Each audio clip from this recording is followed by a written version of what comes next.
is Tony Green. I am the Provincial Grand Secretary for the Bedfordshire Freemasons.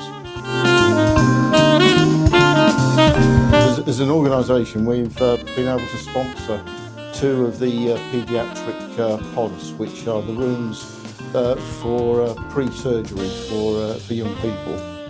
And also within that, we've sponsored that toy cupboard that we've seen, toy and game cupboard as well for them.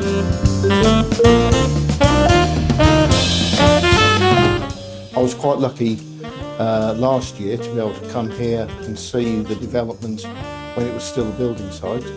So actually today to come and see the completed project and actually see the pod now complete and with all of the elements in the area, it was just, it closed the circle. My name is Charmaine Norris. I'm the fundraising manager for Bedfordshire's Hospitals NHS charity. So the new unit will provide, so for our maternity services, as I said, it will provide an absolutely fresh place to go. It has bespoke side rooms where we can now hoist ladies across the room. So if you've decided that you want to have a water birth and then you start to feel unwell or get into trouble in that water birth, we can actually hoist you out of the bath and onto a bed to then support with labour going forward. The other flip side of that is if we have a lady that's come in that has limited movement, we can then still allow them to have a water birth and we can actually hoist them in and out of the bath and in and out of a bed. So the accessibility across our trust has actually gone a millionfold. So to be able to do this for our patients really gives them the option so they can have the birth that they want.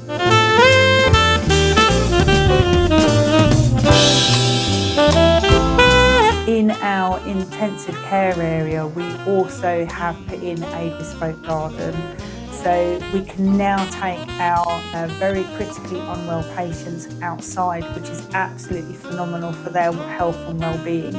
To be able to go outside and, really be outside in the fresh air amongst some plants and just be able to get off the unit is absolutely huge and has massive benefits for our patients. Because we've put all gases and things like that out there to allow us to be able to do that. And also it will give our patients' families some breathing space for them as well, so they don't have to go too far off the unit, but can still go outside and have a moment's reflection and a moment's peace.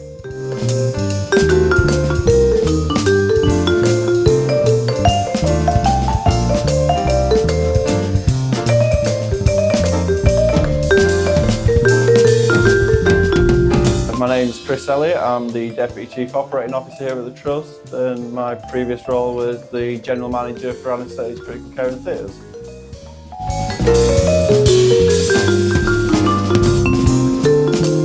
I had the privilege of being the General Manager covering Anaesthetics, Critical Care and Theatres from 2018. So at that point, we'd not had confirmation of funding around the new building, so it was still very much a theoretical piece of work. Obviously, when we got confirmation around the funding, was heavily involved with all the clinical, nursing, AHP support teams around the design, the business case, the full business case, and then from implementation right through to the move. So it was a great piece of work, an amazing team effort, and it was 7 years of planning right to the move in October and November of this year.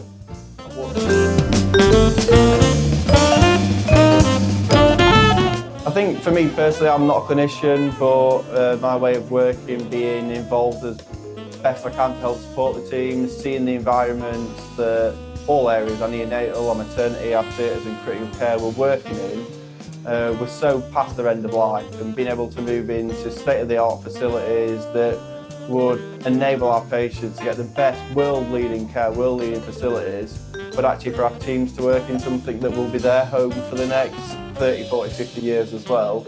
It was a real honour, and seeing the privilege, seeing the effort, the dedication, the drive that happened from the teams, from the wider organisation, from our public, everyone who was involved fundraising-wise, the charity, the organisation, it was a real once in a lifetime, a once in a career, I think, opportunity to be involved in something as amazing as this.